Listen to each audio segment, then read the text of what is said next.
ಹಾಡು ಮತ್ತು ಒಂದು ಕಂದವನ್ನು ಕೇಳೋಣ. ಅದಕ್ಕಿಂತ ಮೊದಲು ಒಂದು ನಿಮಿಷದ ಡೈಲಾಗು. ಪಾಂಡವ ಶಿಬಿರದಲ್ಲಿ ಕೃಷ್ಣ, ಭೀಮ, ಅರ್ಜುನ, ದ್ರೌಪದಿ ಎಲ್ಲ ಇರ್ತಾರೆ. ಆಗ ದ್ರೌಪದಿ ಬಹಳ ಚಿಂತಾಕ್ರಾಂತವಾಗಿರ್ತಾಳೆ. ಧರ್ಮರಾಯ ಶಾಂತನಾಗಿರುವಂತಹ ಭೀಮಸೇನ ಹೇಳ್ತಾ ಇರ್ತಾನೆ. ಆಗ ಭೀಮಸೇನ, ಅಗ್ರಜ, ಶಾಂತಿ ಶಾಂತಿ ಶಾಂತಿ, ಇನ್ನೂ ಅಡಗಿರಬೇಕಲ್ಲ ನಿನ್ನ ಹುಚ್ಚುತನದ ಕ್ರಾಂತಿ. ಶಾಂತಿ ಸಾಗರದ ಕಟ್ಟೆಯೊಡಲಿರುವಾಗ ಇನ್ನೊಂದಿದೆ ಶಾಂತಿ ಅಗ್ರಜ.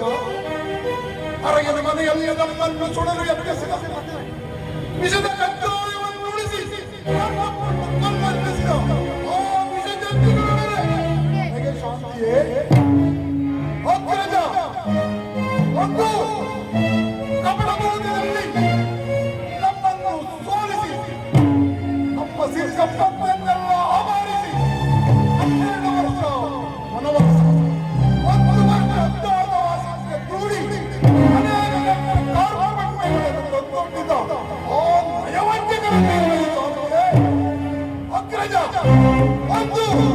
ಒಂದು ತುಂಬಿದ ಸಮಯದಲ್ಲಿ ಗುರು ಹಿರಿಯ ಸಮ್ಮುಖದಲ್ಲಿ ಪಾಂಚಾಲಿ ಬಾ, ನನ್ನ ತೊಡೆಯನ್ನು ಅಲಂಕರಿಸು ಎಂದು ಕೇಳಿದನಲ್ಲ ಆ ನನ್ನ ಭ್ರಾತೃದ್ರೋಹಿ ದುರ್ಯೋಧನ, ಅವನ ಸಂಕಟ ನಮಗೆ ಶಾಂತಿಯೇ ಅಗ್ರಜ. ಕರುಣ ಗಂಧರ್ವ ಕಿಂದರ ಕೆಂಪುರು ಜನರಿಗೂ ಬೆದರದ ಕರಗುತ್ತ ಕಲಾ ಪಾಣಿಗಳು ಚಲುವನ್ನೇ ಒತ್ತು ಹೂಳೆಬ್ಬಿಸುವ ಪ್ರಚಂಡ ಪಾಂಡು ಕುಮಾರರು ಇನ್ನು ಶಾಂತಿ ಮಂತ್ರವನ್ನು ಜಪಿಸುವುದಿಲ್ಲ.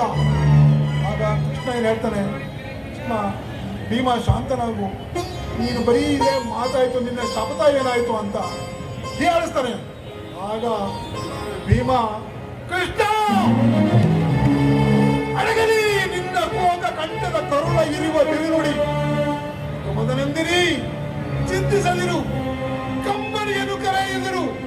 ನಿನ್ನ ಈ ಕಂಬನಿಯ ಬದಲಾಗಿ ಆ ನನ್ನ ಶತ್ರುಗಳ ಸಹಸ್ರ ಮಡಿಯ ಕಂಬನಿಯನ್ನು ತರಿಸುವೆ.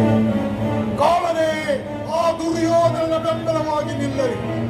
ಗುರುಗುಡಿಸಿ ಬೋರ್ಕರವ ಬರಸಿಡಿದೆ ಎದುರಾಗಲಿ. ಮುಕ್ಕಣ್ಣ ಮುರಾರರ ಮುರಿದದ್ದು ನಿಲ್ಲರಿ. ಕರಬಿರಿದು ಹೊಳಾಗಿ ಹೋಗಲಿ. ಕಲಕಿ ಗುರು ಸಮುದ್ರವ ಬಗೆದು ದುರ್ಯೋಧನ ಬಗೆದು ದುಶ್ಯಾಸನನ ಎದೆಯ